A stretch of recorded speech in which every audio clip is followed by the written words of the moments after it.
جھاوریاں سرگودا ظفر عباس کی رپورٹ کے مطابق رائز گرامر اسکول جھاوریہ میں سی ای او محمد علی رضا کی ہدایات پر ایک عظیم الشان محفل نعت اور قرآن خوانی کا انعقاد کیا گیا، جس میں طلبہ و طالبات اور مدرس نے بارگاہ رسالت امام صلی اللہ علیہ وآلہ وسلم میں گلدستہ عقیدت پیش کیا۔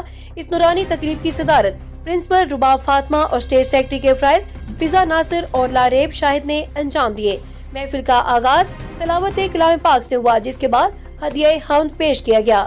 زینب فاطمہ، اون ہاشمی، محمد اسماعیل، معافیہ، محمد ابراہیم، عائشہ نور، عبدالرافع، حرین نوید، عریج حسن، خدیجہ نور، آمنہ حسن، طلحہ مصطفیٰ، غلام مرزا، عروج فاطمہ، حریم بلال، عبداللہ سرفراز، ارحم معاویہ اور مدرس نے اپنے مخصوص طرز اور خوش الحانی سے سمام باندھ دیا۔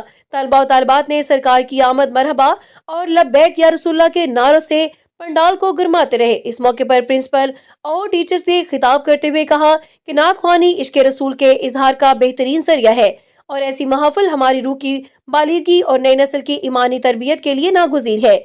تقریب کے اختتام پر عالمہ سمیرہ نواز نے ملک و قوم کی سلامتی، امت مسلمہ کے اتحاد اور فلسطین اور کشمیر کے مسلمانوں کے لیے خصوصی دعا کروائی۔ بعد ازاں شرکا میں تبرک بھی تقسیم کیا گیا۔ رپورٹ ظفر عباس، تحصیل رپورٹر شاہپور جھاوریہ۔